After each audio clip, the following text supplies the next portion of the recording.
Sebagai pengenalan, buli cyber didefinisikan sebagai suatu gangguan yang menggunakan cara komputer untuk mengganggu seseorang. Buli cyber melibatkan keadaan gangguan, penderaan dan gangguan seseorang secara berterusan dan berulang kali oleh sekumpulan individu menggunakan rangkaian komputer dan sumber-sumber teknologi yang sedia ada.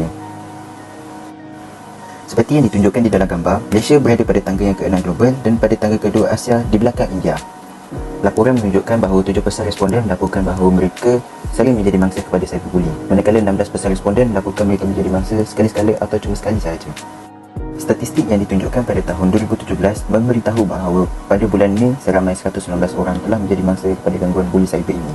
Peringkat umur dewasa iaitu 26 hingga 40 menunjukkan seramai 314 orang menjadi mangsa. Seterusnya, punca-punca berlaku buli cyber. Pertama adalah persekitaran ataupun ibu bapa. Yang kedua adalah pengaruh rakan sebaya, mempunyai pengaruh yang kuat dalam pembentukan sifat ataupun etika seseorang. Bergurau ataupun bercakap dengan orang lain tanpa nilai sensitiviti.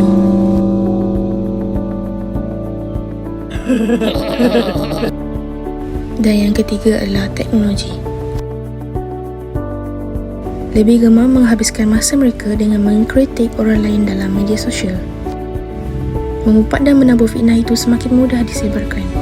Dan juga pembuli cyber sangat sukar dikesan. Perbincangan isu buli cyber yang dikaitkan dengan falsafah. Yang pertama, isu buli cyber merupakan tindakan yang tidak bermoral dan melanggar etika penggunaan media sosial. Yang kedua, penggunaan teknologi secara meluas pada masa kini tidak menjadi penghalang kepada kegiatan buli cyber sekiranya masyarakat memandang remeh terhadap isu ini. Seterusnya adalah perbincangan isu buli cyber yang dikaitkan dengan falsafah pendidikan kebangsaan. Yang pertama, penggunaan media sosial perlu dikawal untuk mengelakkan ketagihan. Seterusnya, prinsip ini bertentangan dengan prinsip asas hak asasi manusia. Individu perlu diberikan pendedahan kerana mereka tidak sedar akan bahaya penyalahgunaan media sosial dan kesan menjadi mangsa buli cyber.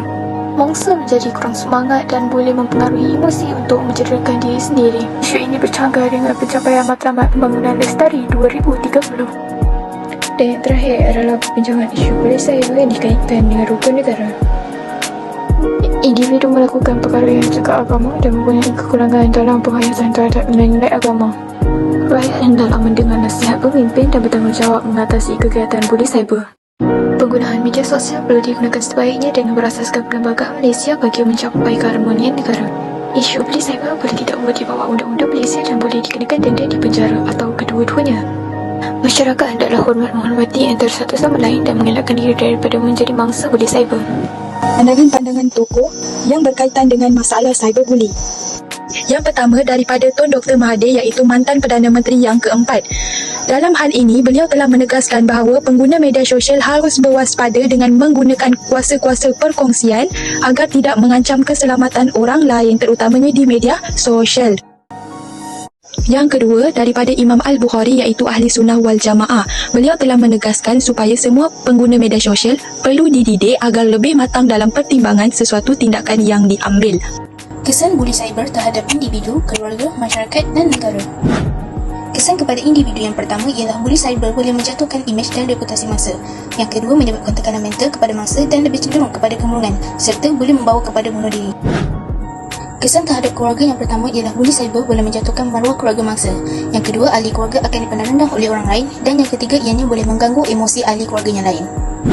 Kesan buli cyber terhadap masyarakat yang pertama ialah aib mangsa yang disebarkan oleh pembuli boleh menyebabkan fitnah dan mudah disebarkan.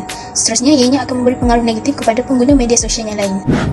Kesan terhadap negara ialah buli cyber boleh menjejaskan imej negara Malaysia dan akan dipandang rendah oleh negara lain. Akhir sekali, ianya akan menjatuhkan martabat bahasa Melayu kerana penggunaan kata-kata kesat seperti memaki dan mencarut dalam buli cyber. Cadangan untuk mengatasi masalah yang timbul dalam etika kepenggunaan media sosial. Cadangan yang pertama ialah memperketatkan penguasaan undang-undang. Hal ini dikatakan demikian bagi memastikan individu yang terlibat dalam jenayah cyber seperti buli cyber akan dikenakan hukuman yang lebih berat.